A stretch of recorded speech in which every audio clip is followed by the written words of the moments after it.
Hello dear students, जैसा कि आपको पता है आज से 10th और 12th की प्री बोर्ड के एग्ज़ाम शुरू हो गए हैं। और जो आज पहला पेपर था वो कक्षा 10th का हिंदी का पेपर था, प्री बोर्ड का पेपर, जो कि आज हम उसका संपूर्ण सॉल्यूशन ना लाते हुए सिर्फ ऑब्जेक्टिव सॉल्यूशन करेंगे, जो कि अच्छे से उसका विश्लेषण किया जाएगा। तो आइए शुरू करते हैं कक्षा 10th हिंदी का प्री बोर्ड का ये पेपर। चलिए, प्रश्न क्रमांक पहला है, सही विकल्प का चयन कर लिखिए। पहले का पहला स्वयं प्रकाश ने संपादन किया था, तो स्वयं प्रकाश ने संपादन किया था वसुधा पत्रिका। जी, कौन सी पत्रिका का? वसुधा पत्रिका का। शिव धनुष तोड़ने पर क्रोधित ओ उठे। शिव धनुष तोड़ने पर परशुराम जी क्रोधित हो उठे थे। अच्छे से पता होना चाहिए आपको। लय, तुक, यति, गति, मात्रा एवं चरण से युक्त रचना को कहते हैं, वो वाह हो जाएगा, छंद कहते हैं। लखनवी अंदाज पाठ की विधा है। लखनवी अंदाज यशपाल जी द्वारा रचित पाठ की कहानी है। जिस समास में प्रथम पद विशेषण एवं द्वितीय पद विशेष होता है उसे कहते हैं। इसमें कर्मधारय समास होता है, उपमेय उपमान भी होता है। हिरोशिमा कविता ली गई है, तो ये ली गई है अरे ओ करुणा प्रभा में काव्य संग्रह से। जी, अब आगे चलते हैं प्रश्न क्रमांक 2 की ओर। तो 2 कह रहा है कि रिक्त स्थानों की पूर्ति कर लिखिए। तो पहला रिक्त स्थान है, गोपियों के लिए श्री कृष्ण हारिल की लकड़ी की तरह हैं। अभिनय तत्व की प्रधानता, अभिनय मतलब एक्टिंग बोलते हैं जिसको, तो वो दृश्य काव्य में होती है।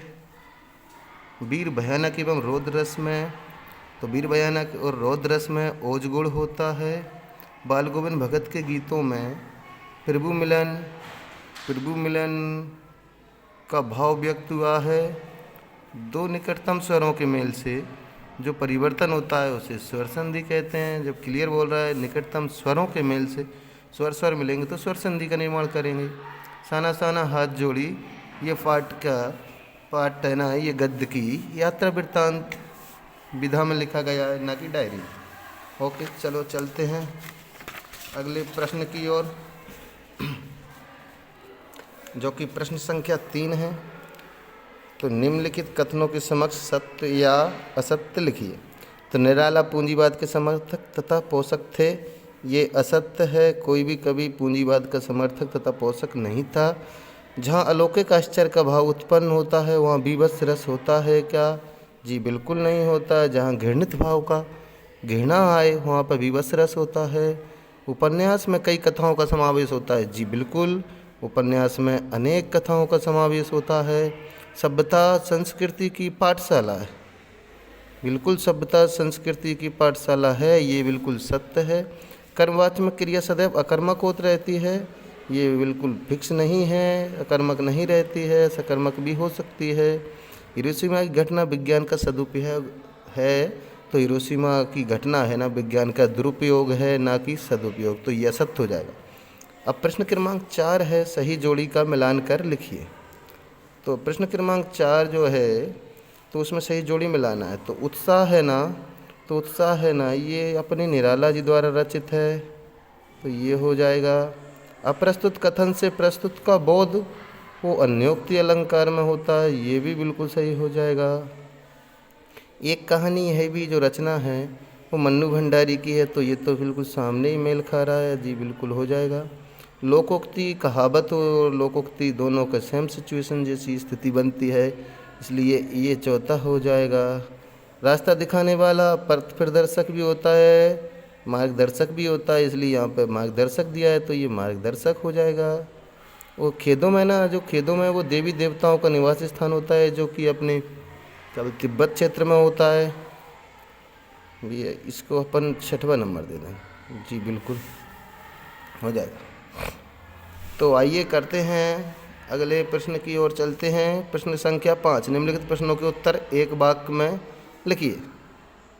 तो इसका पहला प्रश्न है, गोपी के अनुसार राजा का धर्म क्या है? तो गोपियों के अनुसार राजा का धर्म होता है प्रजा का हित, प्रजा की भलाई। रमणीयार्थम प्रतिपादकः शब्द काव्यम है, परिभाषा किस विद्वान ने दी है? तो यह परिभाषा दी है पंडित जगन्नाथ। शास्त्रों में काशी किस नाम से प्रतिष्ठित है? तो शास्त्रों में जो काशी, अगला प्रश्न है, शास्त्रों में काशी किस नाम से प्रतिष्ठित है? तो शास्त्रों में काशी को संस्कृति की पाठशाला कहते हैं। संस्कृति की पाठशाला कहते हैं। आपने सुना होगा पुरानी कहानी कहावतों में कि जो भी जिसको भी पढ़ना होता था संस्कारों के लिए राजा महाराजा अपने बेटों को काशी भेजते थे। जी बिल्कुल। अगला प्रश्न है, महाराणा प्रताप शेर थे, वाक्य में निहित शब्द शक्ति का नाम लिखिए।